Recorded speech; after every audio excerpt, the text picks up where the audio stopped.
Okay, it's day 209 off the grid, and here I am again at MavTech, 2 days in a row. But today was the big board meeting, and the triumph of the radio station so far was presented, and things are moving along well. I didn't go and get any wood today, I didn't have time for that, and there was a heinous rainstorm last night, so it would have all been wet anyway. So I just came here today. We did a quick drive around town earlier to check what was happening with our signal, and things seemed to be all right there. And we had the board meeting, and all the big names were here, like Detlef, Marty, and of course everyone else, it's on the board of trustees, as well as Jim, So it was a good meeting, and we got lots accomplished. And then I did get some time to do some of the wiring that I was wanting to finish, and I'll show you a bit of that. And I want to be quick because I've really got to get back. It's getting dark, the batteries are getting low, and I've got to get back and start the generator. That's one of the things about being off the grid. We'll hopefully improve that. But anyway, here we go. Now, I've already showed this relay board in my last post, but here it is wired in. So now we've got it fully wired in.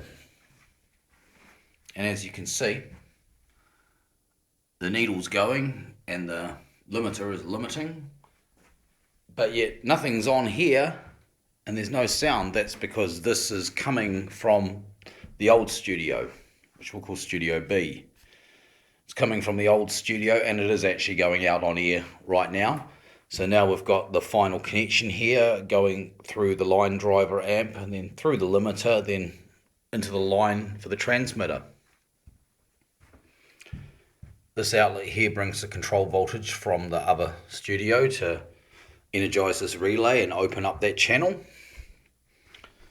This wire line down here on the floor will of course eventually go to the scheduling computer to play jukebox mixes and scheduled programs.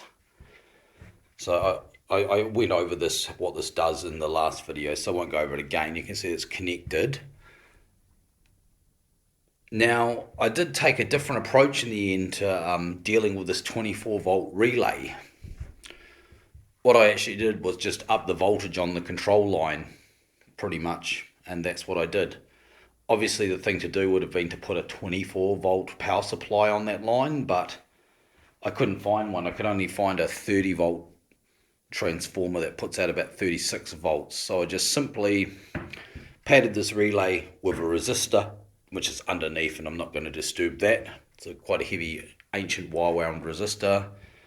And the relay upstairs, which controls the transmitter power itself, is a 12 volt relay, so I padded that with 200 ohms of resistance, which was made up from two 100 ohm, probably 5 watt wire wound resistors, again really old ones that I wired to the relay, and I replaced the existing 12 volt power supply with that 30 volt one in the other studio. So it operates the same, and if a DJ goes into the other studio and flicks that switch, it still does what he would think was completely normal. It turns on the transmitter still at this point, but now it also of course operates this relay here and opens up his signal to go out on air.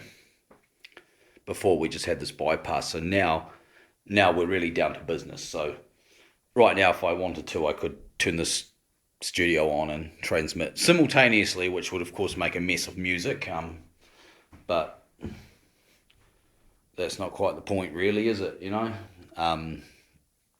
point is you can use one or the other.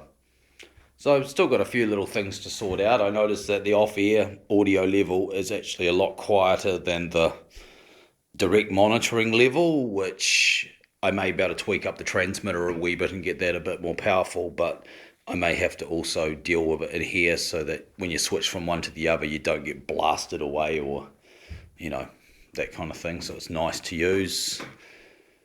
And I realize we also need a kind of like a master switch here so that we can actually make the studio not on air, because sometimes you might want to come in here and just record a program but not actually transmit it. So the way it's wired now, as soon as you go on this, you're on air. Well, you could turn it off by flicking the switch here on this noise reduction unit, and that would cut the signal for sure, but that would also be the output for the recording, so that would be kind of stupid. So we'll just get a nice little switch, the big, Studio Live or dead kind of switch, and we'll probably incorporate that into the same unit that allows you to kill the jukebox from this end. And I'll probably even be able to incorporate these transformers, if they are going to be the final ones I use for this, into that box as well, case it up nicely. So that's pretty much that. Right, I'm not going to ramble today because I've got to get going, I really do. So, but that's progress, and it's all good. Right, so that's day 209 off the grid. Oh yes, of course. I didn't mention, did I? Yes, this morning was quite nice, eh? Yes, woke up quite early, before Twinkle Toes actually, had a few funs there, yes. Yep, Red Dawn had gone away, so it was all on, a couple of crags and all that, yeah. I thought I wasn't going to mention that, but I did, so it's probably too much information for some people, but hey, it's part of my off the grid post, so there. Anyway, day 209, goodbye.